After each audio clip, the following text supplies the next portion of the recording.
નમસ્કાર. આજે વાત કરીશું એક એવા શાક વિશે જેને ઘણા લોકો ડાયાબિટીસ માટે રામબાણ ઇલાજ માને છે. એ છે કારેલા. કારેલાની ગ્લાયસેમિક ઇન્ડેક્સ લો હોવાથી તેનું સેવન કરવાથી બ્લડ શુગર સ્પાઇક નથી આવતું.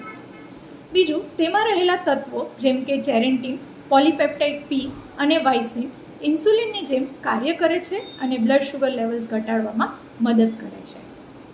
આશાસ્પદ હોવા છતાં તેની શ્રેષ્ઠ અસરકારક માત્રા અને લાંબા સમયની સલામતીને સંપૂર્ણ રીતે સમજવા માટે હજુ વધુ સંશોધનની જરૂર છે. માટે કારેલા એ કોઈ ડાયાબિટીસ માટે સંપૂર્ણ સારવાર નથી, ના તે કોઈ દવાનો વિકલ્પ છે. જો તમને ડાયાબિટીસ છે અને તમે તેના માટે દવાઓ લઈ રહ્યા છો તો કારેલાનું વધુ પડતું સેવન કરવાથી હાઇપોગ્લાયસેમિયા એટલે લો શુગર્સ પણ થઈ શકે છે.